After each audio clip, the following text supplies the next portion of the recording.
Hello everyone, I am İhsan Yılmaz. On behalf of the ADI, I welcome you here. I'll just read the bios of the speakers and then Michelle will take over.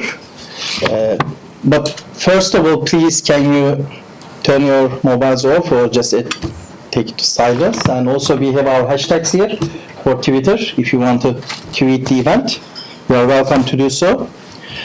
I'll start with our moderator's bio, Michelle Grossman. She earned her PhD in Cultural Studies from Monash University. She joined Deakin University in 2017 as professor and research chair in diversity and community resilience. She also leads the Award Research Network focused on extremism and terrorism studies. She is also a Robert Schuman Fellow at the European University Institute in Florence, a visiting professor at the University of Huddersfield, and the director of Collaborative Center of Excellence for Resilient Communities and Inclusive Societies.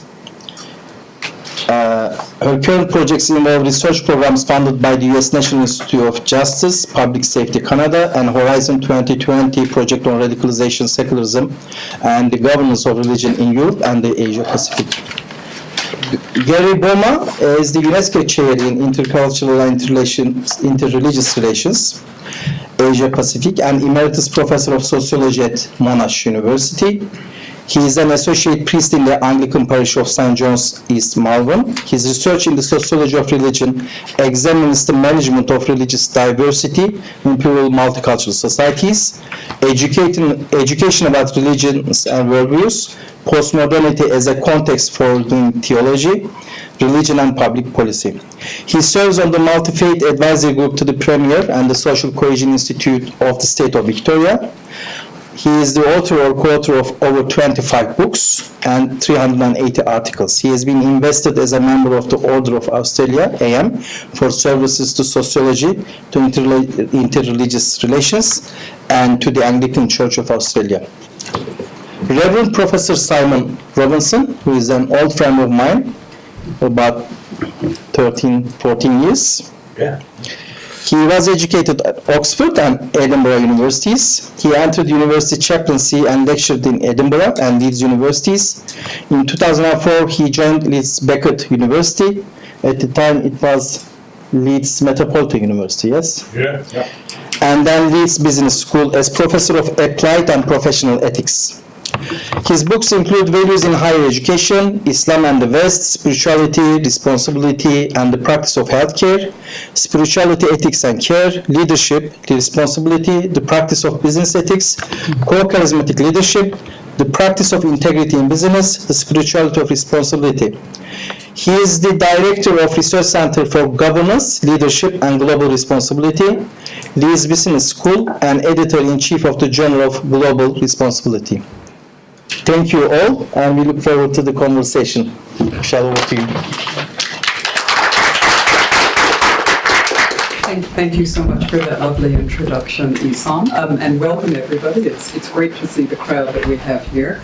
I should say that this particular forum, which is really the brainchild of Amit Keskin from the Australian Intercultural Society, was planned well in advance of the recent attacks in Christchurch.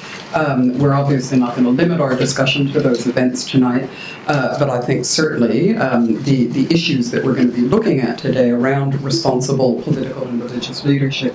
Sorry, this mic seems to be going in and out. Responsible political and religious leadership in the age of anxiety has been given perhaps an intensified point after some of those events. So the format of this really is discursive and conversational. And I would like to start by asking both Simon and Gary what you make of the last part of the title for this forum this evening, and that is the reference to an age of anxiety. So thinking about that, do you think that we now live in an age of anxiety in our own time that is different to that of other historical or cultural periods? Is that anxiety evenly distributed, or is there something unequitable about its distribution? If you think it exists, is it merely a higher quantum of anxiety, or are we actually worrying about new things? I'd be very interested to hear what you make of the proposition that we are, in fact, living in an age of anxiety at the moment. All right. No. Very simply, I just took a little bit of a trip through my own life. What the heck? I anxiously awaited the return of my father during World War II. Then we had the fall of China, and the rise of the Iron Curtain, Korean War, and I watched the lines go up and down the Korean Peninsula and thought about troops coming up my own street, which was a bit ridiculous at one level, but it was anxiety. Then the atom bombs and hydrogen bombs started going off, and we dug, bomb shelters in our backyard. Anxiety all over the place. And then the McCarthy era reigned, and those of us who were very much involved in civil rights activities paid a price of anxiety and constant attack and undermining and being called pinko, and kids wouldn't play with me, which was a bit disappointing. Cuban Missile Crisis, Kennedy assassination, Vietnam, name a quiet time. Oh, Pericles, let's have the time of Pericles. Yeah, right, that's far enough away, we don't know anything about it. Human life, all life, is precarious. Always. It's always anxious. And if you aren't anxious, I don't know, we've got a hysterical press and we got the social media to stir it up, but there have always been naysayers and scaremongers and stuff around. Is today unique? Only in some of the situations, sites, personnel, but not in its intensity. No, Okay. sorry. Simon? I'm inclined to agree. Oh yes, I'll add to that. I think I'm from the UK, and we're going through Brexit. The irony is that you would guess that we're very anxious, but in fact there is an absence of anxiety. Except, of course, if you analyse it a bit further, if you're a business person and your life depends upon this, there is anxiety. If you're working in higher education, there's a little degree of anxiety because, will we still have a higher education after this? Will we have the money for our research and so forth? But even those levels of anxiety, they're interesting. When you talk to business people, they say, but we're prepared. And there's a resilience there, which is interesting. So I'm inclined to agree, and I think there has always been anxiety. If you go across the world, 2 years ago I was in Nigeria, and when I gave my keynote lecture, there were 4 men with automatic weapons standing at the back of the hall to protect me, which was a bit of a shock. So wherever in the world there is some anxiety at some time. Hence, I'm not a fan of age. I'm not a fan of the age of anything, the age of uncertainty, whatever. I'm not even a fan of the idea that there was an enlightenment. Yeah, I mean, historians will tell you that there were at least 3 enlightenments. Unrelated. Historians and sociologists will tell you that the Enlightenment only took place amongst a certain elite group. If you go and watch Die Zauberflöte, the Magic Flute of Mozart, you see that at one level there's the Enlightenment thing going on, rationality, but that actually the real hero is Papageno, who is the ordinary man, and who he's got anxiety, but he quickly comes out of that.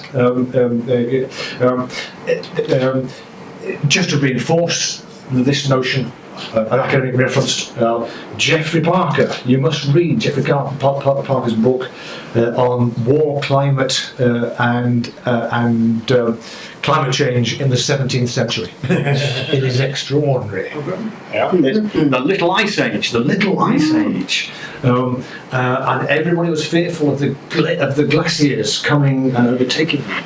But that all of the climate change stuff led to all kinds of things, migration, etc. Go to Syria, etc. The wars emerged. The Little Ice Age of the 16th and 17th century. There were more wars at that time than at any other time. Extraordinary thought. I think it's always going on. The thing to focus on in sort of the Little Ice Age is Bruegel, not Bruegel. I was corrected by someone from Holland.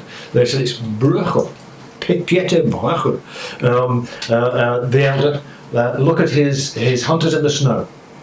And as you look at that Hunters in the Snow painting, you see the foreground.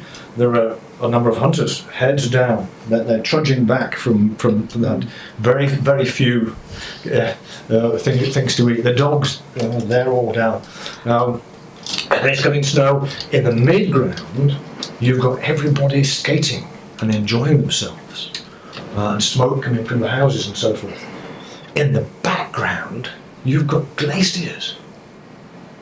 And your immediate thought is, hang on, what are those glaciers doing in Holland and Belgium? They're flat, aren't they? And of course, they are. But the point he's making is, everyone's talking about the glaciers overtaking the world, and so forth and so on. But actually, these people in these villages have no thought about that at all. They're concerned about the food.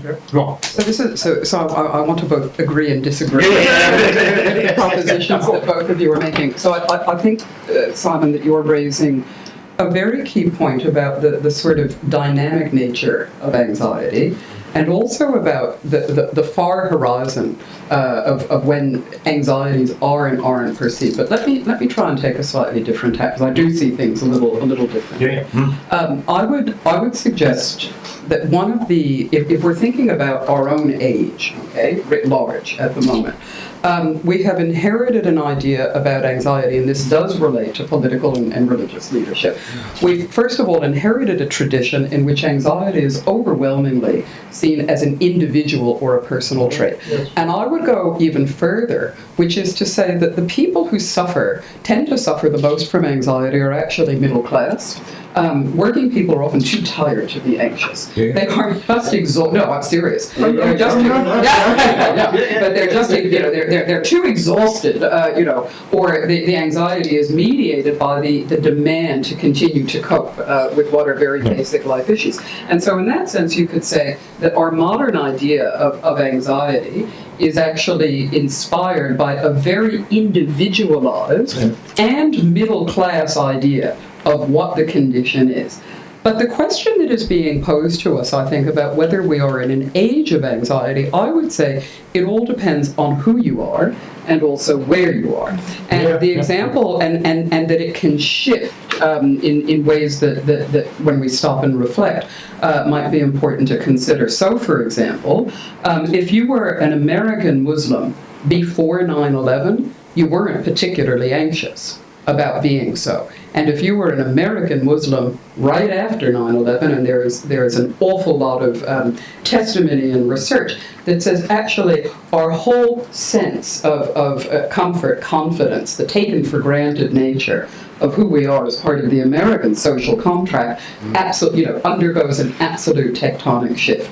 And you can point to many of those scenarios. You mentioned Nigeria. I started to think about chronic anxieties that are experienced in many African countries in relation to famine, in relation to civil war, and so forth. So I think you certainly get these fluid dynamics, and they are almost fluid dynamics in the scientific sense of anxiety, that when you take the contextual view, might come a little more sharply into focus. But one of the things I'm particularly interested in relation to political and religious leadership is whether we are now seeing, in our own contemporary times, it's one thing to talk about whether there are external events that are provoking anxiety, what the nature of that anxiety might be.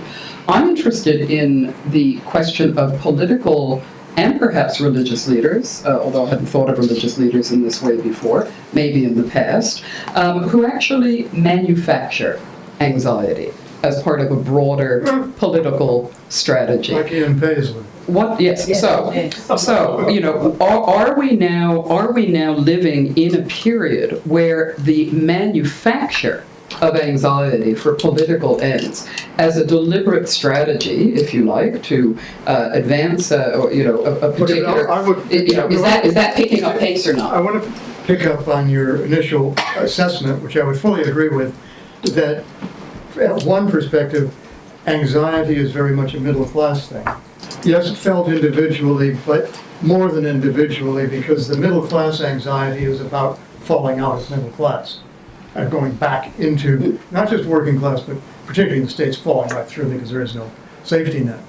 So the whole business of downward mobility, which is very rarely studied. So there is that anxiety of falling out. There is another, if we're going to take a slightly more global view, which again goes with what you're saying, if we take the southern or the non-wealthy countries of the world, you have got a precarity of food and water, so that you have some anxiety about the ability of you as a mother to feed the child you've just given birth to, of your family moving on at all, of there being, and to what extent that's novel, how that would vary from what things looked like in the urbanization through industrialization of Britain when children were a complete precarity and precarious themselves. But we're talking now. You want the age now. I think that we live in this anxiety which is driving people to seek great distance, other places to be, and to put everything at risk to get there.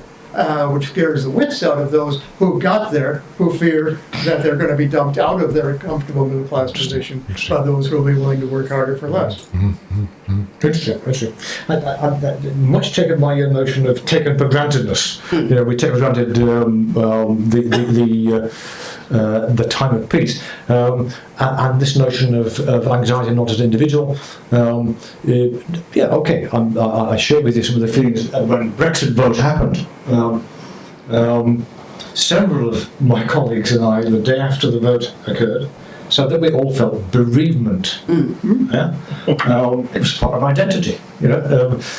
And so what I want to keep in the conversation is something about identity, because I think that becomes a critically important thing. Individual identity and social identity, etc. And as you move into religious leadership and political leadership, I do want to add to your point, your implicit point about religious leadership, that religious leadership has been irresponsible, not just for creating anxiety, but for dulling anxiety. Yeah. Yes. I want to give you Ian Paisley. You brought him up. When I wish I had. It turned out a heck of a lot better than it did. Yes, quite.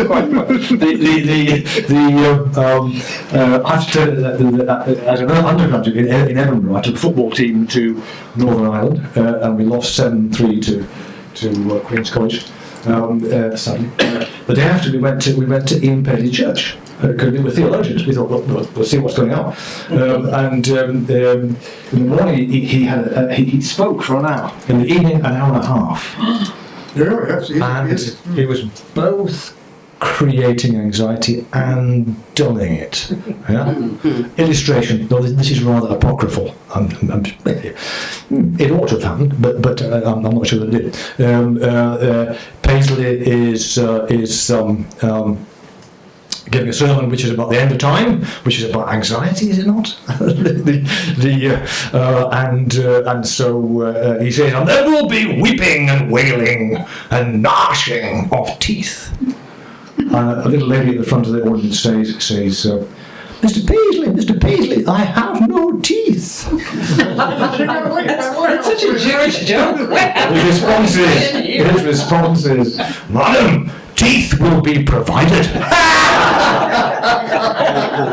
Order, even to that degree, is there, you know. But not just that. So on the one hand, the manufacture of what you might call destabilization, and on the other, the dulling or false reassurance about it make us worried about things we shouldn't necessarily be worried about, and dull our anxiety about things that we should in fact be very worried about. That's basically the point. Gary, can I come back to something that you said, because I think that you are right to point to the way in which, when we talk about middle-class anxieties, so that anxiety is often focused about losing something. It's about the threat of loss of status, loss of power, loss of security, loss of comfort, all those things. So your picture of the way in which, in the West, a middle-class framework of anxiety is about losing all those things that we've taken for granted.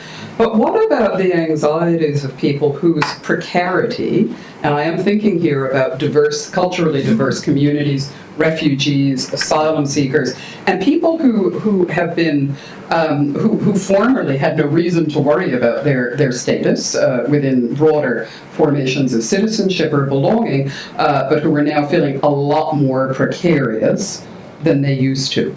What is the responsibility of political and or religious leaders in how you respond to something? Because the vectors of anxiety are multiple, right? They don't just come from one place, they don't come from one thing. It's a very complex picture. But what, if anything, is the responsibility of political and religious leaders in relation to the worries that we have collectively about who we are and where we're going and what we might be losing?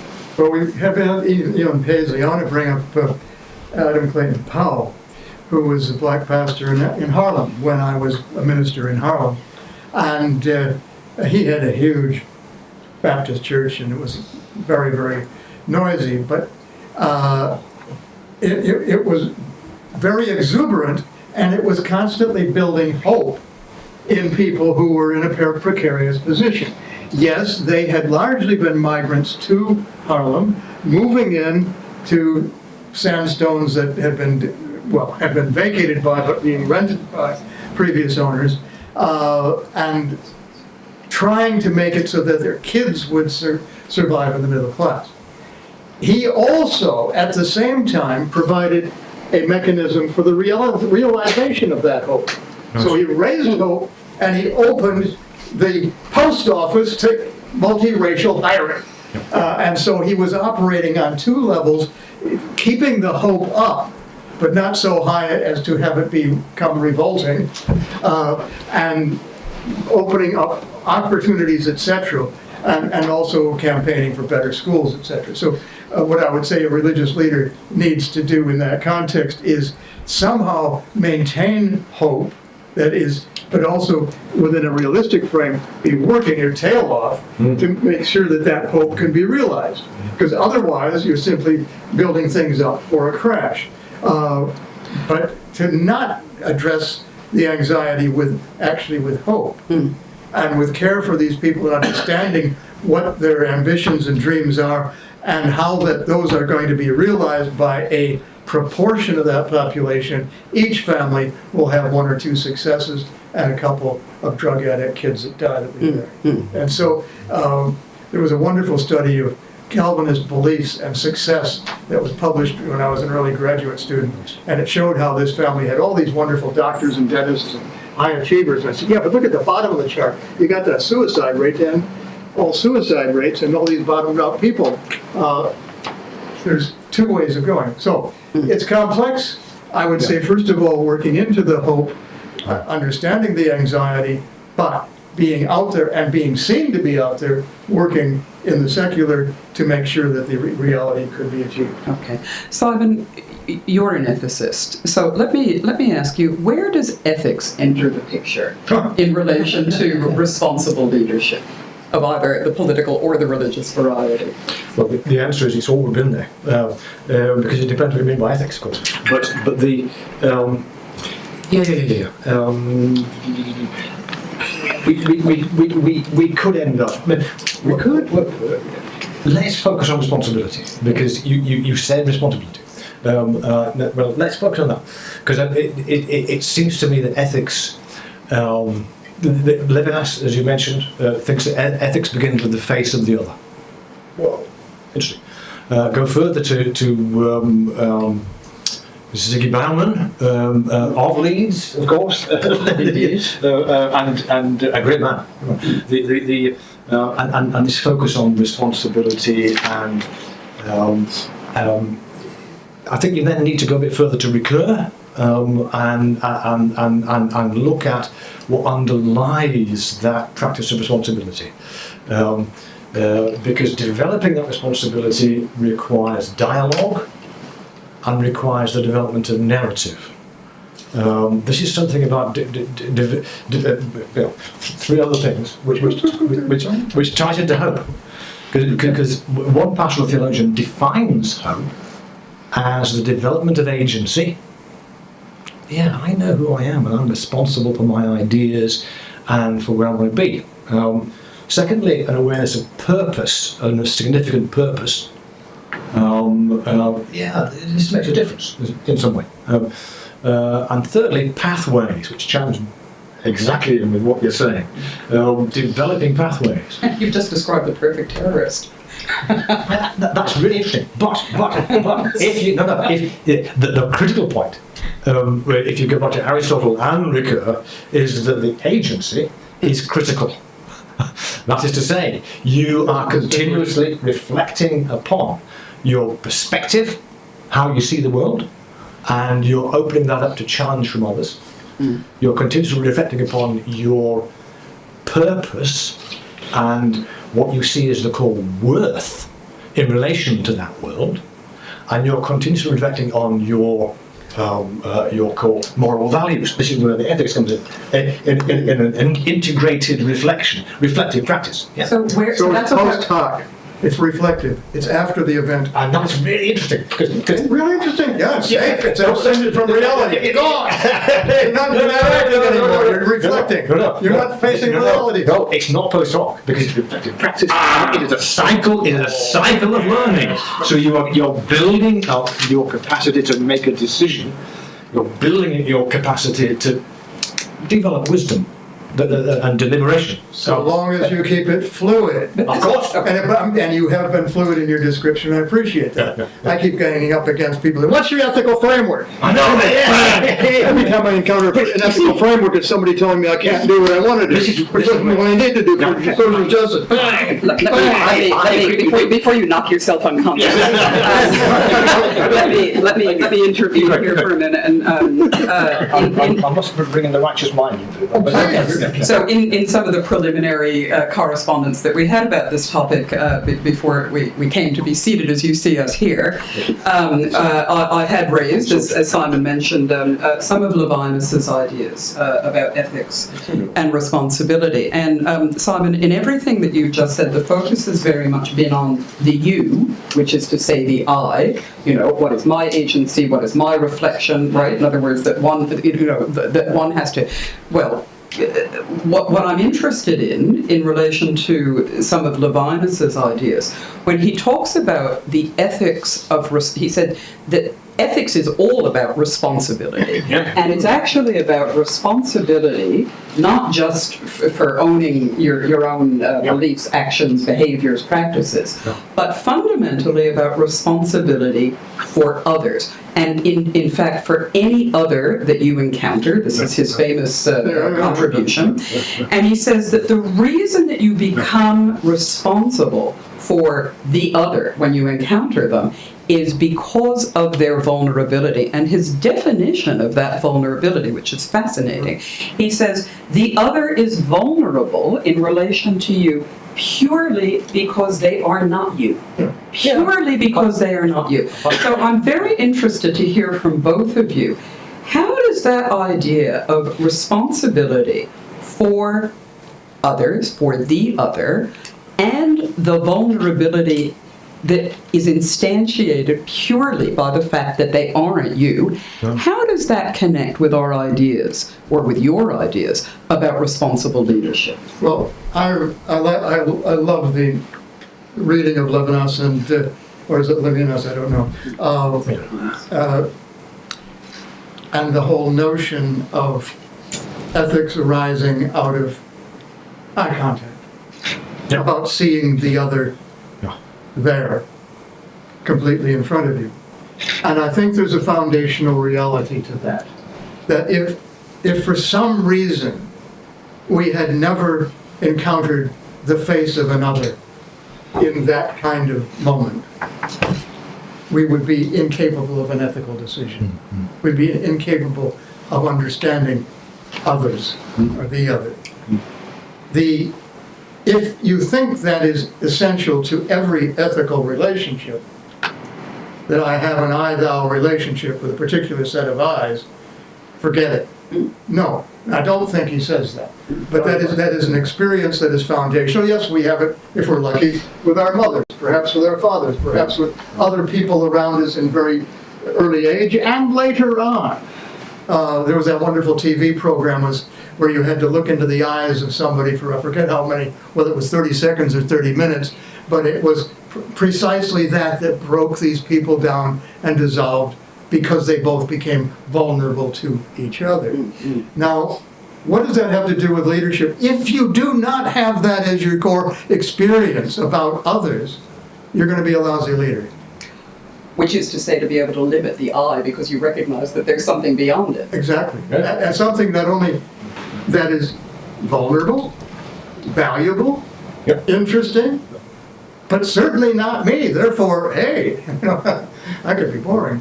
And so, but the whole business that I might learn, but I'm also, in a sense, I don't want to pick up that leadership thing just yet. I think that's epoxy term that I want to put over there, but that whole relationship of responsibility is a responding to human nature, human need, humanity, both in individual instances, but also in collective, so that you have a sense of its reality and its precarity, and your heart's drawn to it. Yeah, Simon, I know you wanted to come Briefly, I think the Aristotelian and Recurrian framework is definitely not individualistic. It is social. It is mutual, and so the self is our mother. Yeah. And so it's not just about being open to the other, but it's about opening yourself to the other. And in a dialogue, I want to get into Bakhtin. This guy is really talking about dialogue as not just dialectic. Looking at a proposition and so forth, he's talking about some kind of ontological relationship. Yeah. And it's mutual. Asymmetrical maybe, but it's mutual. And I think once you're into that, then you're into a whole number of things. You're into, because alongside the idea of agency, there's something like accountability in terms of responsibility.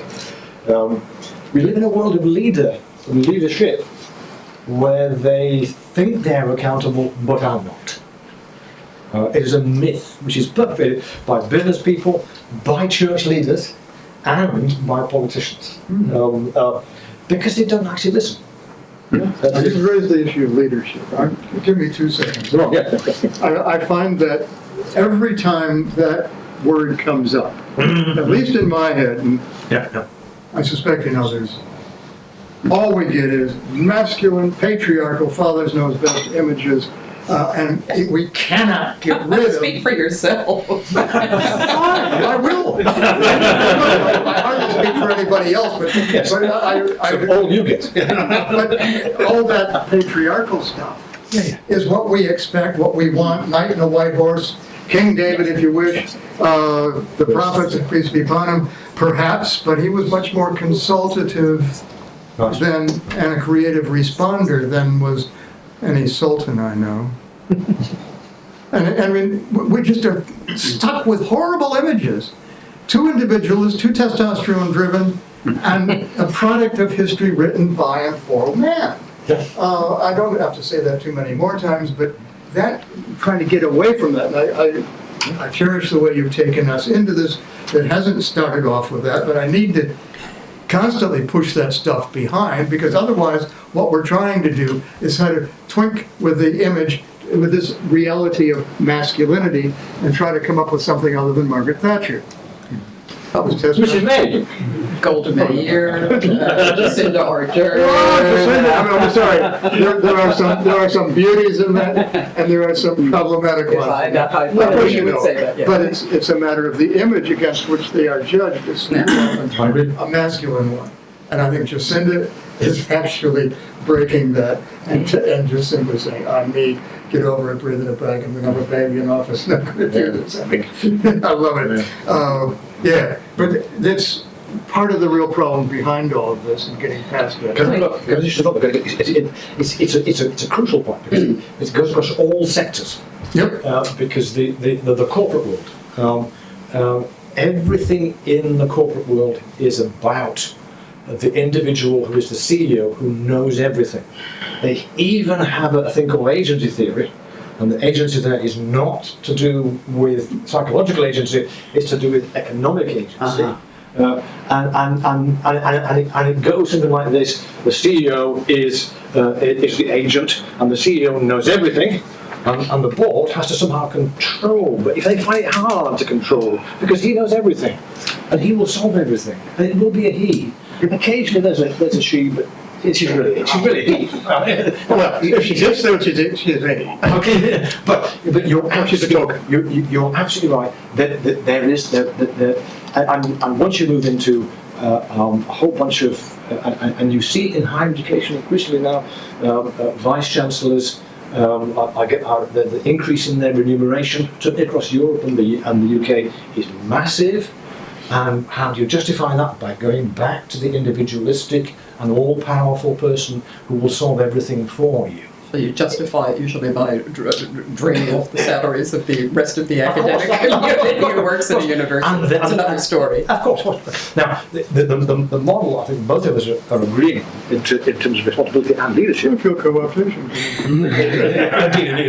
is much more about mutuality, is much more about sharing responsibility, which is why the third element of responsibility, the recurring element, is about creative, positive responsibility.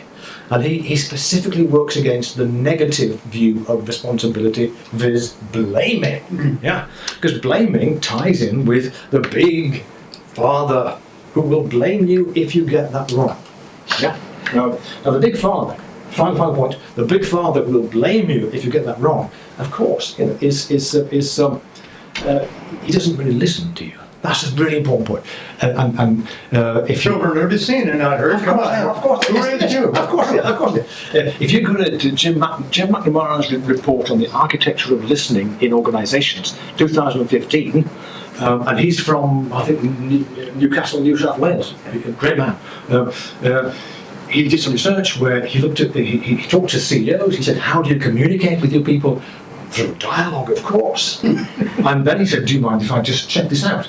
And he discovered that 80% of communication that came from their office was one way. 20% was utilitarian. How can we work together to improve the brand, etc., and therefore get more money? The real question for me is, those leaders thought their perception of themselves was that they were dialogic.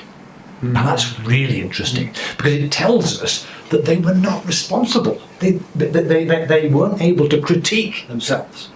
They weren't able to look behind that myth that they created and understand what. Now, look at McNamara. He talks about the 8 elements of listening, and he talks about how you can begin to bring those together in terms of an architecture in an organisation. Sorry. No, you're making me, but I think both of you have said some absolutely fascinating things, Gary. I completely agree with your deconstruction of leadership in terms of its patriarchal, paternalistic origins.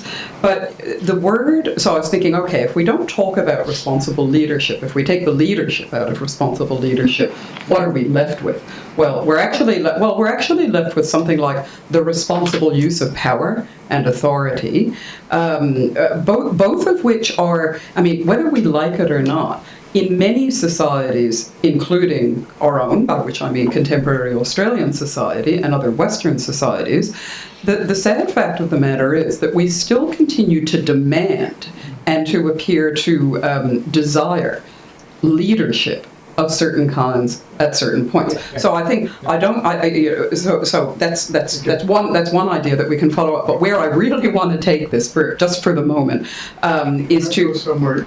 Just yes. ask you for a minute. And Yeah. Come back to that. Okay. I really do want to pay my respects to the traditional owners of the land, past and present, the Wurundjeri people, the Kulin Nations, and give my respect to their elders, past and present.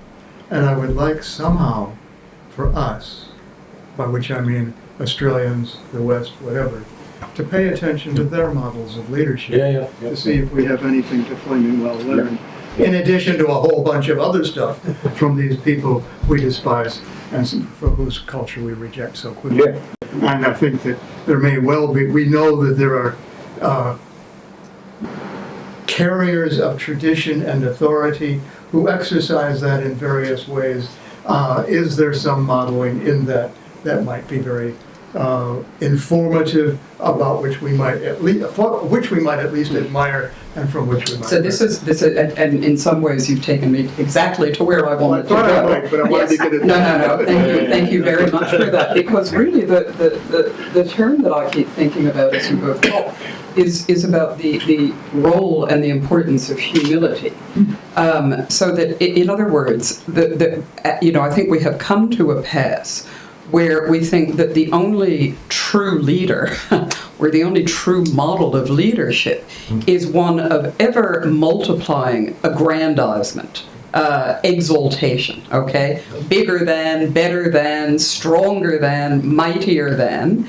And yet the emphasis that both of you, with slightly different inflections, have been making in your various points is about listening, is about humility, is about the limitations of the I, which is to say the dictator, the authoritarian, the narcissist, I can't imagine who we're all thinking about at the moment. And so how is it that we have, I don't know what the word is, lost, forgotten, set aside, these ideas that humility and the ability to actually have the genuine dialogue, which always involves a listening position, which comes right back to indigenous models of leadership, which are, as my understanding of them, are absolute models of mutual engagement and a lot of mutual listening. How do we get some of that back in our own age and our own place? I think that's really interesting. Part of me would say I'm not sure we ever had it. Certainly in the West. But part of it that says, Protestants come close, though, don't they? No, not really? Oh, we see what I'm Jewish, what do I know? They look pretty flat to me. No. That's how we did it. I'll give you a small story. My first teaching experience in 1966, I was took a night class at Elmira College, needed the money, and I walked in to teach a class in the sociology of occupations. And the room was filled with nurses and prison guards. And I was the only person in the room who didn't have an occupation. I thought, you arrogant fool, what are you going to tell these kids about? And so I would put things out, and I would watch their eyes. If their eyes crossed, I knew it was crap. And so I would have to say, fine, we'll put that one aside. How does this work? And actually engage in dialogue with these students. And it was marvelous. It set off a kind of pattern of teaching, which I hope to continue to revert to from time to time. I think that's absolutely right. And we've got to look at ourselves, all the teachers here, you've got to look at how we share power.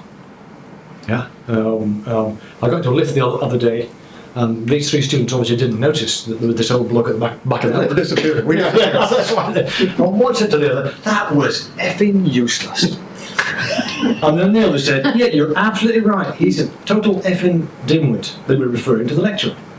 The third said his eyes were constantly on the PowerPoint, and he was just reading the PowerPoint. He never looked at us. Teaching begins with the eyes of the other. Yeah, I mean, it's for sure, for sure. So I agree with that. Can I be a bit naughty? You can be a lot more, I guess. We've got to be careful about just to be careful about that word humility, because humility can easily become both individualistic. Yeah, exactly. Yeah. So we're going to get back to Aristotle, something in the middle there, and I worry, and it will tie in because I'd like to know more about your indigenous stuff. I worry a little bit too much. I'm worried a little about too much of a reference to the other. This is why I want to pull back to mutuality and genuine mutuality and self-critique as much as that dialogue thing. A lot of the people who come and develop servant leadership talk about servant leadership based as my serving of the people, the followers. Okay, but actually, there are a lot of feminists who say all they're doing there is using the old framework. And the servant leader is becoming the guy who knows everything and who is very careful for all these kind of people. I suspect that the indigenous peoples have a different view, which is, though there may be hierarchical elements in their leadership, the focus is not there, but there and there. And the environment and the purpose and all of these other things. And once your focus is there, then I think we're, the leader and the follower. I hate the word follower. The leader and the other leaders are coming together and they're developing their own responsibilities individually and collectively in relation to those other relationships, those other meanings, that purpose in relation to all of that environmental and social element. Now that for me is the course of the shared leadership. Okay, so shared and distributed leadership. Yeah. We're gonna finish this part of the conversation in a moment in order to be able to have a dialogue. Yes, Chair. That's right. Yes. But let me ask you to comment on one thing. I mean, I want to come back to the point, Gary, that you made, where you put a lot of emphasis in the Lebanesian idea about ethics on the face-to-face encounter, the making of eye contact. How does this, how do these responsibilities and ethics play out in the digital environments that so many of us now happen? Because Levinas's ideas of his place, of his time, of his communication modalities are absolutely predicated on the embodied encounter. Yeah. And we now have both embodied encounters, but a whole lot of contact.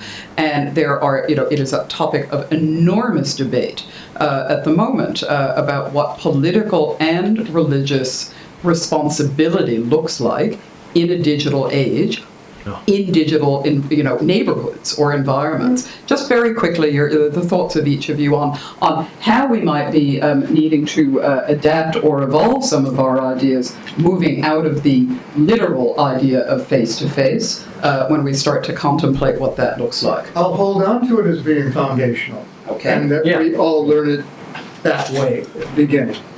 But we take that when we write letters, when we receive emails, when we talk on the telephone, and now we've got the digital age where we can actually have visuals going on, etc., which and our reality sifters and our bullshit detectors are going to be needed there as well as anywhere else, and even faces can cheat. Yeah. Don't play poker. So you get beyond that. It is a problem, but it is not an overwhelming problem.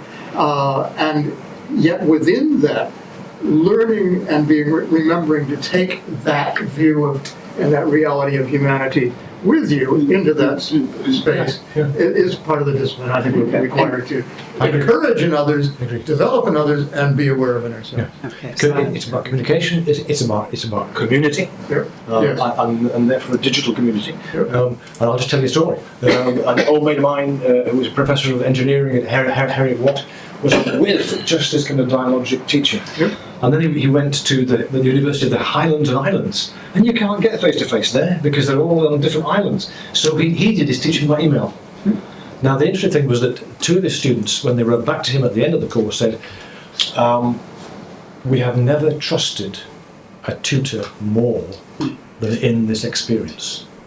Now, the reason for that was because they had to think very hard about how they communicated, how they heard, how they listened to what were being. You get the email from your boss, which your immediate reading is, whoa, and you make sure you don't reply. And then you read it again, and you see that there may be a different meaning there.